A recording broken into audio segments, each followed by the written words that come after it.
Jean-François Champollion, the man who finally deciphered Egyptian hieroglyphs, didn't succeed because he was better at guessing symbols than the scholars before him. He succeeded because he stopped treating hieroglyphs as pictures and started treating them as a language, sounds, grammar, structure. 2 centuries later, engineers trying to build machine translation made the exact opposite mistake for decades. They tried to hand-code grammar rules into computers, and it failed, again and again. The breakthrough only came when they stopped treating language as rules and started treating it as data. Same problem, opposite lessons. Both correct. Imagine 2 computers sitting side by side. Both are switched on. Both are working perfectly. But one saves its files in a format the other has never seen. No matter how advanced either machine is, they cannot open each other's work. The information exists. It just cannot cross the gap. That is the problem language has posed for as long as humans have written anything down. Thousands of separate symbol systems developed across history, each one internally consistent, each one useless to anyone outside it. There is no built-in bridge between them. A bridge has to be built by hand, every single time. For most of history, this was not a minor inconvenience. It decided whether empires could govern the people they conquered, whether merchants could trade across borders, whether treaties actually meant the same thing to both sides who signed them. And sometimes, no bridge was ever built at all. An early Minoan script known as Linear A has never been deciphered, because no one has ever found a translated copy of it in a language we already understand.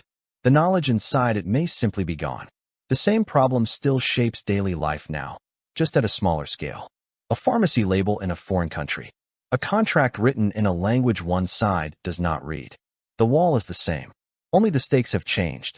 In 1799, French soldiers rebuilding a fort near the Egyptian town of Rosetta pulled a slab of black basalt out of the ground. It was carved with writing, which was not unusual. What was unusual was that the same message appeared on it 3 separate times, in 3 different scripts. The stone had been carved in 196 BCE, during the reign of Ptolemy V. At that time, Egypt was ruled by a Greek-speaking dynasty, but the population still spoke and wrote Egyptian. So the decree on the stone was cut into hieroglyphic script, the formal writing of Egyptian priests, into Demotic, the everyday shorthand script used by ordinary Egyptians, and into Ancient Greek, the language of the ruling administration. It was never meant to be a puzzle. It was a government notice, written 3 times so that every official who needed to read it could. But by the time the stone was found, no one on Earth could read hieroglyphics anymore. The last known use of the script dates to 394 CE. After that, the knowledge of how to read it simply died out, and 13 centuries of silence followed. What made the stone valuable was not its age or its craftsmanship. It was the fact that one of its 3 texts, the Greek, was already understood. That gave scholars something no one studying Egyptian writing had ever had before, a fixed, known point of comparison. Progress was still slow.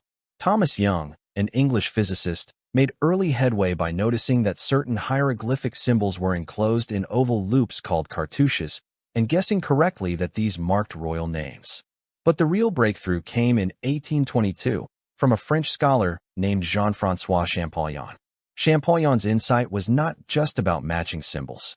It was about changing what he believed hieroglyphics even were. Scholars before him had assumed the symbols were purely pictorial, each one standing for an idea. Champollion realized that many of them also worked phonetically, standing for sounds, the way letters do.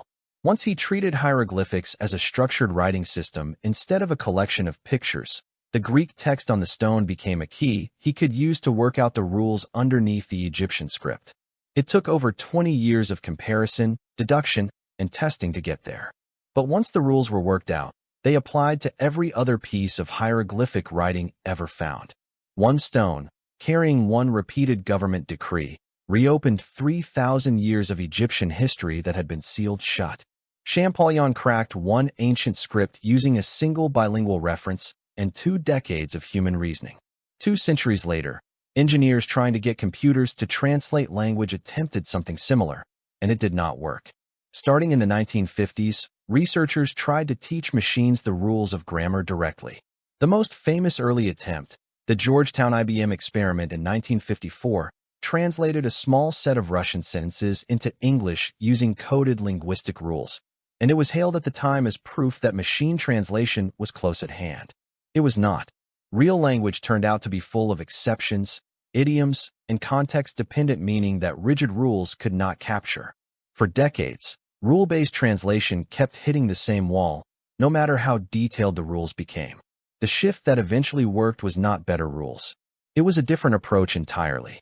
Instead of telling a computer how grammar functions, researchers began feeding it enormous amounts of text that had already been translated by humans, documents from the United Nations, translated books, and eventually vast portions of the internet. The system was not told what language rules were. It was shown millions of examples of one language turning into another, and it learned to recognize the patterns between them statistically. Google Translate launched in 2006 using this statistical approach. Rather than parsing grammar, it searched its enormous dataset for the most probable match between a phrase in one language and a phrase in another. A major shift came in 2016 when Google introduced a neural network system called Google Neural Machine Translation. Instead of translating phrase by phrase, it began processing entire sentences at once, which produced noticeably more natural and context-aware results. The mechanism at the center of this is fundamentally different from what Champollion did. He understood the rules he uncovered. He could explain, step by step, why a given hieroglyphic symbol meant what it meant. A modern translation model does not work that way. It has no understanding of grammar in the way a person does. It has absorbed patterns from a dataset so large that no single person could read all of it, and it uses those patterns to predict what a translated sentence most likely should be. In other words, Google Translate is not solving language the way Champollion did. It is not reasoning through the structure of two languages and deriving the rules that connect them.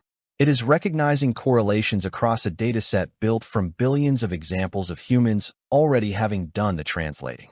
It behaves less like a scholar working out a code, and more like an extremely well-read observer who has seen so many translated sentences that it can guess, with striking accuracy, what comes next.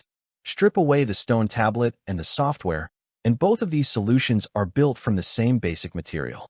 Neither the Rosetta Stone nor Google Translate solved language by understanding all of it.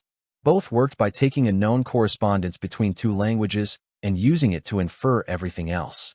For the Rosetta Stone, that correspondence was narrow. One decree, written 3 times. For Google Translate, that correspondence is vast. Millions of sentence pairs already translated by humans, feeding a system that treats them as evidence of a pattern. But the underlying logic is the same in both cases. Take what is already known and use it to reach what is not. That shared logic produces some real similarities. Both solutions depended on a bridge of existing bilingual material rather than starting from nothing.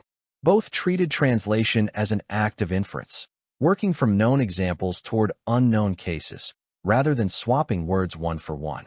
And in both cases, the breakthrough was not a single flash of insight. Champollion built directly on Thomas Young's earlier work with cartouches. Google's translation systems improved gradually over years of engineering, not in one leap. Neither story is really about a lone genius moment, despite how they sometimes get told. And both achievements did the same kind of work in the world. The Rosetta Stone reopened 3,000 years of Egyptian history to people who had been shut out of it. Google Translate opened real-time communication across language barriers to anyone holding a phone. But it would be inaccurate to treat these as the same story wearing different clothes. The differences are just as real. The scale of data is not comparable, one inscription against billions of translated sentences. The mechanism is not comparable either. Champollion's decoding was a human being reasoning through a fixed set of clues and arriving at rules he could explain out loud. A neural translation model is running statistical inference across patterns that are not rules in any explainable sense and are not even fully understood by the engineers who built the systems. The Rosetta Stone is also finished. Its information has not changed since 196 BCE. Google Translate is never finished. It is retrained constantly as new data comes in, which makes it a living, shifting system rather than a fixed artifact. That last point matters, because it touches on something deeper than data or speed. Champollion understood Egyptian. He could tell you why a symbol meant what it meant. A modern translation model does not understand English or Japanese in that sense. It correlates. Comprehension and correlation are not the same process, even when they produce similar results on the surface. And that contradiction is exactly where the hidden pattern shows up. Neither solution needed a complete or universal understanding of language to work. Both only needed enough of a known correspondence to get started, and then let that starting point scale outward. Champollion succeeded by treating hieroglyphics as structured language instead of pictures, imposing order onto something that looked chaotic. Machine translation succeeded by doing almost the opposite, abandoning the attempt to impose grammatical rules and trusting the patterns already present in enormous amounts of real data. Two opposite methods. The same underlying strategy. Find leverage in a limited set of known information, and let that leverage extend further than the original evidence ever could on its own. This is not unique to language. Codebreakers during the Second World War used known fragments of expected text, called cribs, to work backward into the settings of the Enigma machine. Scientists routinely extrapolate from a limited set of observations to describe patterns that hold far beyond the data they actually collected. In each case, the problem was never solved from a blank slate. It was solved by finding one reliable point of contact between the known and the unknown and building outward from there. That is the connecting thread between a 2,000-year-old stone slab and the translation software sitting on a billion phones. Different centuries, different tools, same underlying move. So here's a question worth sitting with. What's the Rosetta Stone in your own life or work right now? The one small point of reference you already understand that could unlock something much bigger if you just extended it outward? Drop it in the comments. I'd genuinely like to know what problem you're decoding.